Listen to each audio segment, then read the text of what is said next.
ফরিদ ভাইকে দিয়ে শুরু করব। দর্শক, আমরা ভূমিকা দীর্ঘায়িত করি না, শুরুতে শুধু অনুরোধ থাকে আমাদের আলোচনা ভালো লাগলে আপনাদের চ্যানেল সাবস্ক্রাইব করে রাখতে পারেন পরবর্তী আপডেটের জন্য। ফরিদ ভাই, আবার আসবো আপনার কাছে। আমরা ভবানীপুরে শুভেন্দু অধিকারী এবং মমতা ব্যানার্জির যে প্রতিদ্বন্দ্বিতা সেটা নিয়ে কথা বলবো। আমাদের রফিক ভাই ইতিমধ্যে আউট হয়ে গেছেন, হয়তো উনি কানেক্ট হবেন। যাই হোক, তাহলে আপনার সাথেই কথা বলি। ভবানীপুরের যেই সংবাদ, সেখানেও শুভেন্দু অধিকারী, সকাল থেকে শুনতেছিলাম যে সেখানে মমতা বন্দ্যোপাধ্যায় এগিয়ে আছেন। সর্বশেষ খবর হচ্ছে সেখানে শুভেন্দু অধিকারী এগিয়ে যাচ্ছেন এবং গণনা কেন্দ্র ছেড়ে বেরিয়ে গেলেন মমতা বন্দ্যোপাধ্যায়। তাহলে মমতা বন্দ্যোপাধ্যায় তো শুধু ভবানীপুরেই ভোট করছেন।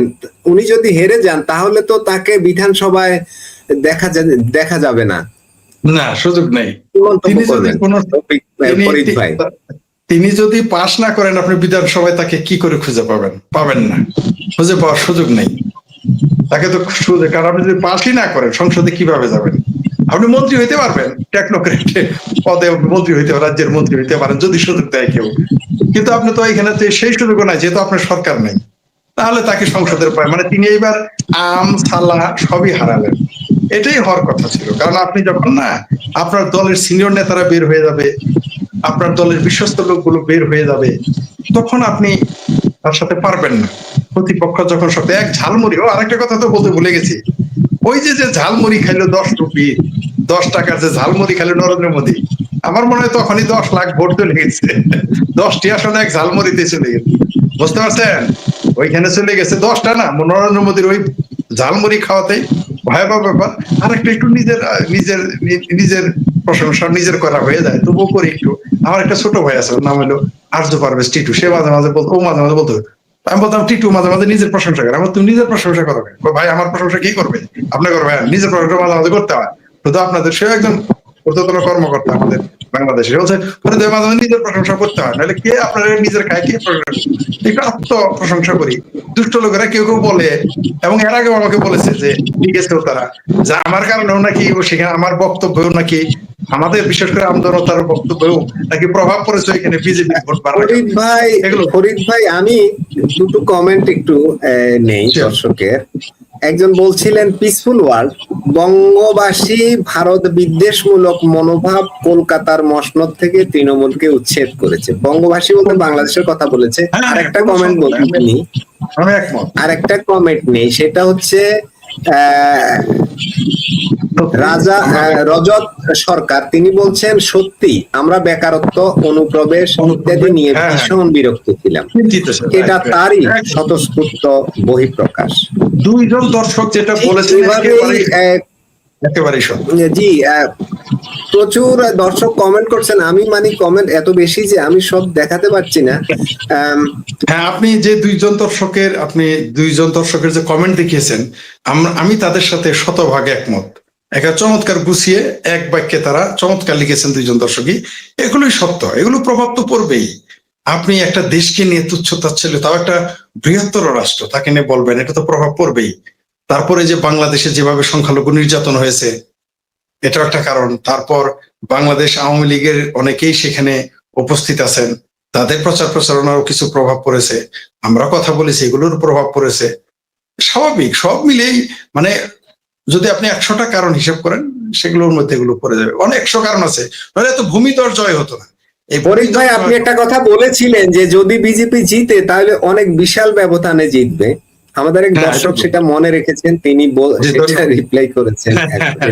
ধন্যবাদ আপনাকে। জি রফিক ভাই, লাইন কি এখন ঠিক আছে? ক্লিয়ার বলেন। এবার শোনা যাচ্ছে। ওকে, তাহলে আপনি ওই প্রশ্নটা, যেটা হচ্ছে এই যে ভূমিধস জয় বিজেপির, আপনি কারণগুলো কি কি দেখেন? ধন্যবাদ মাসুদ ভাই, ধন্যবাদ ফরিদ ভাই, ধন্যবাদ দর্শক শ্রোতা সবাইকে শুভেচ্ছা এবং স্বাগত।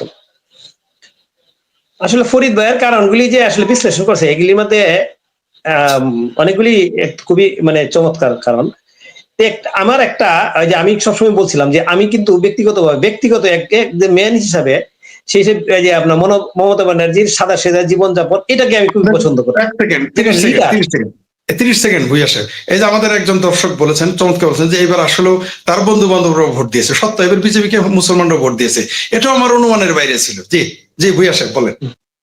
এখন এই ব্যক্তি, এই যে আমার এই ব্যক্তি হিসাবে আমি করতাম, কিন্তু আমি একটা কথা বলছিলাম যে আপনার আলোচনার মধ্যে, কারণ যেহেতু আমরা আজকে বেশ কিছুদিন ধরে এই অনলাইন মিডিয়া, ওদের ইন্ডিয়ান চ্যানেলগুলো আমি দেখতেছিলাম, মানুষের কমেন্ট দেখতেছিলাম, আমাদের ইয়াতে টকশোতে কমেন্ট করতেছিল, এটা দিয়ে আমার একটা মোটামুটি একটা আসছিল যে বিজেপির একটা সম্ভাবনা আছে। কেন?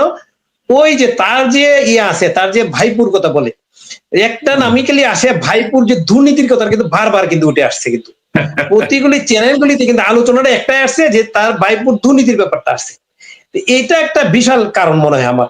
আরেকটা জিনিস হলো, যেমন আমি আরেকটা যে আমার একটা চ্যানেলে, যে আমার চ্যানেলটাতে ব্যাখ্যা করলাম, যেটা হলো হলো যে যেহেতু দেখেন 35 বছর বাম শাসন, এরপর একটানা হলো 15 বছর আপনার তৃণমূলের শাসন, এই যে 50 বছর শাসন, এই শাসনটার একটা মানে আপনার চেঞ্জের একটা মানুষের মধ্যে চিন্তা আসছে।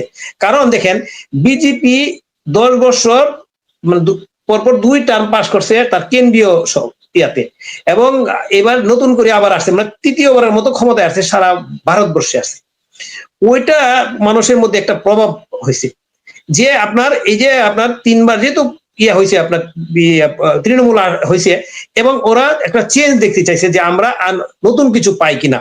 কারণ বাম 35 বছর পরে কিন্তু মমতার নিয়ে আসছে, এবং মমতাকে চেঞ্জ করার জন্য এটাই তাদের একটা মূল থিম, এবং যে আমরা ভালো কিছু পাই কিনা, ভালো কিছু পাওয়ার আশাই কিন্তু মানুষ এই কাজটা করছে।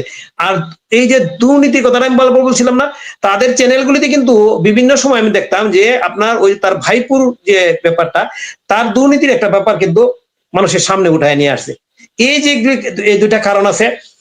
আরেকটা কারণের মধ্যে এই একটা কথা বলি আপনাকে, সব দেশেরই পছন্দের কিছু লোক থাকে, পাশাপাশি যে যখন থাকে না, বা ইন্টারন্যাশনালি যারা খবর টবর রাখে, যেমন আমি রাশিয়ার পুতিনকে খুবই পছন্দ করি, আমি আমার সারা বিশ্বের লিডারদের হিরো মনে করি, আমি যে হিরো হলো পুতিন, আমি ব্যক্তিগতভাবে পুতিনকে খুবই পছন্দ করি, পুতিন আমার কাছে আইডল।